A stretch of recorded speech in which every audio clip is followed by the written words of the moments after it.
Assalamualaikum warahmatullahi wabarakatuh. Salam sejahtera untuk kita semua. Perkenalkan, nama saya Muhammad Iksan Utomo dengan NPM 2015310105, di mana saya akan mengerjakan tugas ujian tengah semester dari Bapak dosen Khairul Kholik, SE, SH, MH, CIMB. Beliau mengampu mata kuliah manajemen pengendalian usaha. Adapun soal dari ujian tengah semester tersebut ialah merangkum materi dari pertemuan 3, 4, 5, 6, sampai dengan 7. Berikut adalah paparan materi tersebut. Yang pertama itu ada merintis usaha baru dan menganalisa model pengembangannya. Cara menguasai dunia usaha ada 3 cara. Yang pertama merintis usaha baru, yaitu membentuk dan mendirikan usaha baru dengan menggunakan modal ide organisasi manajemen yang dirancang sendiri. Yang kedua ada membeli perusahaan orang lain. Yang ketiga ada kerjasama dengan manajemen.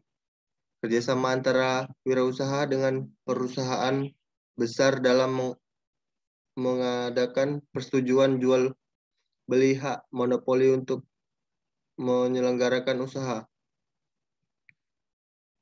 Selanjutnya ada pola usaha. Perencanaan usaha memiliki 2 fungsi penting. Fungsi yang pertama sebagai pedoman untuk mencapai keberhasilan, dan fungsi yang kedua sebagai alat untuk mengajukan kebutuhan permodalan yang bersumber dari luar. Selanjutnya ada pengelolaan keuangan. Ada 3 aspek yang harus diperhatikan dalam pengelolaan keuangan, yaitu aspek sumber dana, terus aspek rencana, dan penggunaan dana, aspek pengawasan atau pengendalian keuangan. Selanjutnya ada kompetensi inti kewirausahaan. Tidak dapat disangkal lagi bahwa kesinambungan hidup perusahaan sangat berguna pada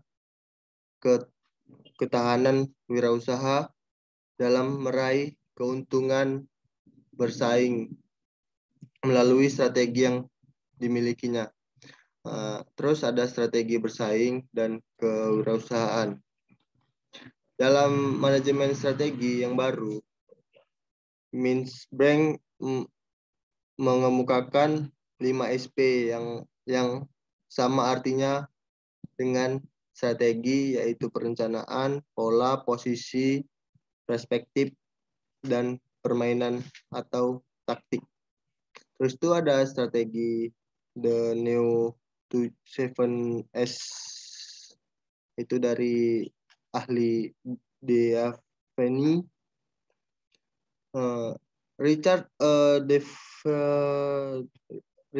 Deafeni mengemukakan suatu ide besar bahwa perusahaan harus menemukan strategi yang berfokus pada pengembangan kompetensi inti, pengetahuan, dan keunikan aset tidak terwujud untuk menciptakan keunggulan. Dan materi selanjutnya dengan judul organisasi dan manajemen dalam mencapai tujuan organisasi yang berorientasi laba. Organisasi merupakan unsur yang dibutuhkan dalam kehidupan bermasyarakat.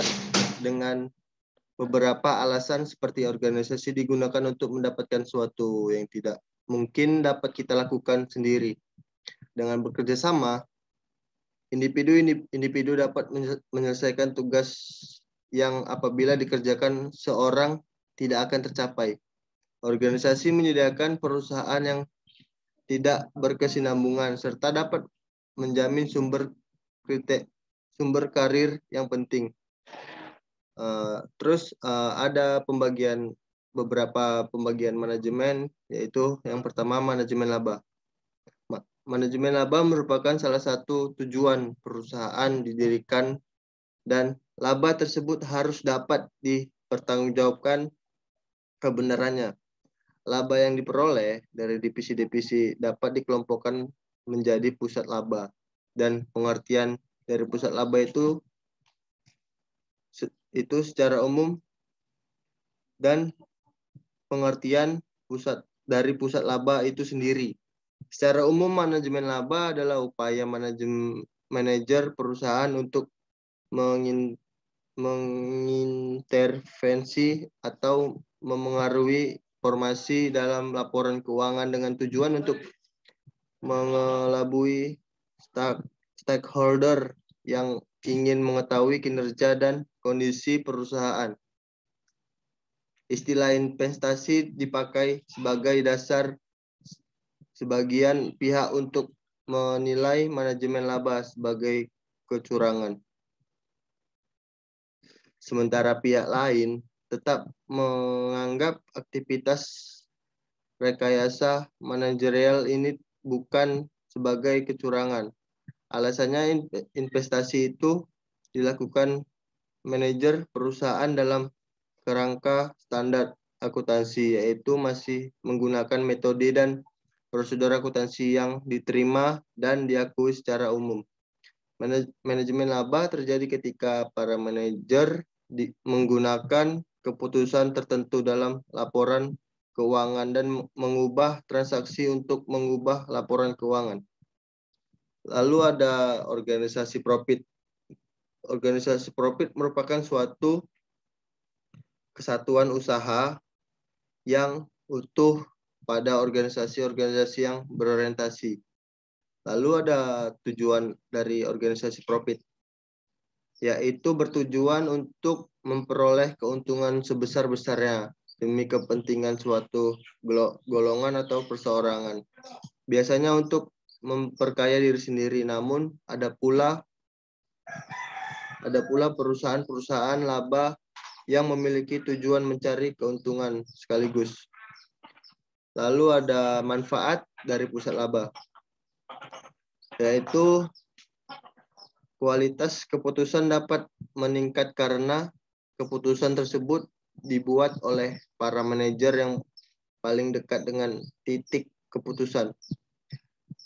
Kecepatan dari pengambilan keputusan operasional dapat meningkatkan karena tidak perlu mendapat persetujuan terlebih dahulu dari kantor pusat. Manajemen kantor pusat bebas dari pengambilan keputusan harian sehingga dapat berkonsentrasi pada hal-hal yang lebih baik, karena pusat laba serupa dengan perusahaan yang independen. Maka pusat laba memberikan tempat pelatihan yang sempurna baik manajemen umum. Yaitu selanjutnya dari materi ketiga dengan judul konsep-konsep dasar dan batasan-batasan sistem pengendalian manajemen. Sistem pengendalian manajemen adalah suatu proses yang menjamin bahwa sumber-sumber diperoleh dan digunakan dengan efisien dalam rangka pencapaian tujuan organisasi secara menyeluruh. Konsep-konsep dasar sistem pengendalian manajemen ada 3. Yang pertama pelacak atau sensor, yang kedua penilaian atau asesor, yang ketiga efektor atau umpan balik. Pelacak atau sensor itu suatu perangkat yang mengukur apa yang sesungguhnya terjadi dalam proses yang sedang dilakukan. Terus untuk penilaian, yaitu suatu perangkat yang menentukan signifikasi dari peristiwa aktual dengan cara membandingkannya dengan beberapa standar dan ekspektasi dari apa yang seharusnya terjadi. Lalu selanjutnya ada umpan balik atau efektor, yaitu suatu perangkat yang mengambil tindakan koreksi terhadap perbedaan yang signifikan antara keadaan aktual dengan keadaan yang diinginkan. Lalu ada jaringan komunikasi, yaitu perangkat yang meneruskan informasi antara detektor dan asesor, dan antara asesor dan efektor. Sistem komunikasi juga memberitahukan kepada manajer apa yang sedang terjadi dan bagaimana hal tersebut dibandingkan dengan keadaan yang diinginkan. Lalu perbedaan antara pengendalian tugas dan pengendalian manajemen. Dalam pengendalian manajemen, para manajer berinteraksi dengan manajer lainnya. Sedangkan dalam pengendalian tugas tidak terlibat atau non-manajer. Dalam pengendalian manajemen, fokus terletak pada unit organisasional, sementara dalam pengendalian tugas, fokus terletak pada tugas spesifik yang dilakukan oleh unit-unit organisasional. Pengendalian manajemen adalah aktivitas para manajer dalam memutuskan apa yang harus dilakukan dalam kendali strategi secara umum. Sedangkan pengendalian tugas berhubungan dengan tugas-tugas tertentu yang sebagian besar membutuhkan sedikit atau tidak sama sekali mempertimbangkan untuk melaksanakannya. Selanjutnya ada materi yang berjudul perilaku dalam organisasi.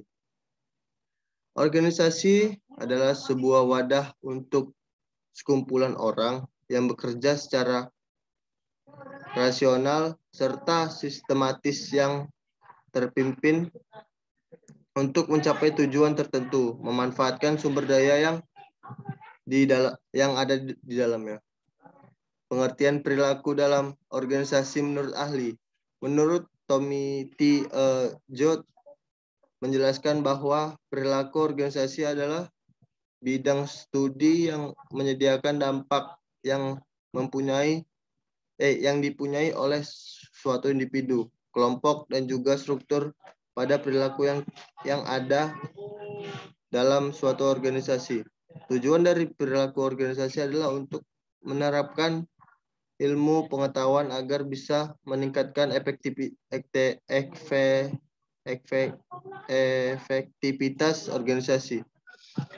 Ada beberapa manfaat dari mempelajari perilaku organisasi sebagai berikut. Yang pertama, ada perilaku organisasi akan bertindak sebagai map untuk kehidupan anggota yang ada di dalam organisasi. Yang kedua, melakukan penelitian yang sistematis dan berguna untuk memahami dan juga memprediksi kehidupan organisasi tersebut. Yang ketiga, perilaku organisasi akan membantu setiap individu dalam memahami perilaku mereka sendiri dan juga orang lain yang berada di dalam organisasi. Terus selanjutnya membantu setiap manajer untuk bisa memahami dan juga mengetahui lingkungan dan juga kejadian ataupun masalah yang ada di organisasinya. Terus tuh ada manfaat analisa perilaku organisasi juga akan sangat membantu mencegah adanya masalah dalam organisasi. Memberikan motivasi. Selanjutnya ada memberikan motivasi dasar pada setiap manajer agar bisa memberikan pengarahan dan mengontrol bawasannya secara lebih efektif. Terus tuh yang terakhir ada perilaku organisasi juga berguna untuk menjaga setiap hubungan industrial perusahaan.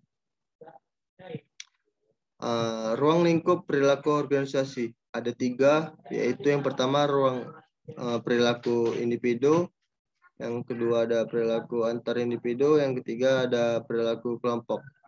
Yang baiklah penjelasannya dari perilaku individu, yaitu studi perilaku individu adalah suatu studi terkait kepribadian individu, pembelajaran, sikap, motivasi, dan juga keputusan kerja. Selanjutnya ada perilaku antar individu adalah suatu studi yang dilakukan dengan adanya komunikasi antara setiap karyawan di antara mereka sendiri dan bawahan mereka. Selanjutnya ada perilaku kelompok. Perilaku kelompok ini akan mempelajari terbentuknya suatu organisasi, struktur organisasi, dan efektivitas organisasi, dan berbagai upaya kelompok yang dilakukan untuk bisa mencapai tujuan organisasi. Selanjutnya ada faktor-faktor informasi yang mempengaruhi perilaku dalam organisasi. Yang pertama itu ada faktor eksternal. Faktor eksternal, terus ada faktor internal. Dalam faktor eksternal itu ada loyalitas, ada keuletan, ada semangat, ada kebanggaan. Dan di dalam faktor internal itu ada budaya, ada manajemen, ada organisasi informal, ada preferensi dan komunikasi. Yang terakhir ada kerjasama dan konflik. Selanjutnya dengan judul Pusat Pertanggungjawaban. Pusat Pertanggungjawaban merupakan organisasi yang dipimpin oleh seorang manajer yang bertanggung jawab terhadap aktivitas semua pelaku. Pada hakikatnya, perusahaan merupakan sekumpulan pusat tanggung jawab yang masing-masing diwakili oleh kontak dalam bagan organisasi pusat-pusat tanggung jawab tersebut, kemudian membentuk suatu hierarki. Ada pembagian pusat pertanggungjawaban. Yang pertama itu ada pusat pendapatan, ada pusat beban. Nah, di pusat pendapatan yaitu di pusat pendapatan diukur secara moneter, akan tetapi tidak ada upaya formal yang dilakukan meningkatkan input yaitu badan atau biaya dengan output. Jika beban dikaitkan dengan pendapatan, maka unit tersebut akan menjadi pusat laba. Pada umumnya pusat pendapatan merupakan unit pemasaran dan penjualan yang tidak memiliki wewenang untuk menetapkan harga jual dan tidak bertanggung jawab atas harga pokok penjualan dari barang-barang yang mereka pasarkan. Lalu ada pusat beban. Pusat beban adalah pusat tanggung jawab yang inputnya diukur secara moneter. Namun outputnya tidak. Ada dua jenis umum dari pusat beban, yaitu pusat beban teknik dan pusat beban kebijakan. Dua jenis istilah ini berkaitan dengan dua jenis biaya. Biaya terkait adalah biaya yang jumlahnya secara tepat dan memadai dapat diestimasikan dengan keadaan yang wajar. Sebagai contoh, biaya pabrik untuk tenaga kerja langsung, bahkan bahan baku langsung, komponen, perlengkapan, dan keperluan. Biaya kebijakan juga disebut dengan biaya yang dikelola, adalah biaya yang tidak tersedia estimasi tekniknya. Di dalam pusat beban kebijakan, biaya-biaya yang dikeluarkan tergantung pada penilaian manajemen atas jumlah yang memadai dalam kondisi tertentu. Lalu pusat penelitian dan pengembangan. Pusat penelitian dan pengembangan adalah pelaksanaan tugas di bidang penelitian, pengkajian, dan pengembangan dalam sebuah perusahaan, serta bertanggung jawab langsung kepada perusahaan. Pengendalian terhadap pusat penelitian dan pengembangan akan menyajikan kesulitan tersendiri, terutama kualitas dalam menghubungkan hasil yang diperoleh dengan input yang kurangnya keselarasan cita-cita. Dan itulah tadi dari materi pertemuan 3 sampai dengan pertemuan 7. Saya ucapkan Assalamualaikum warahmatullahi wabarakatuh.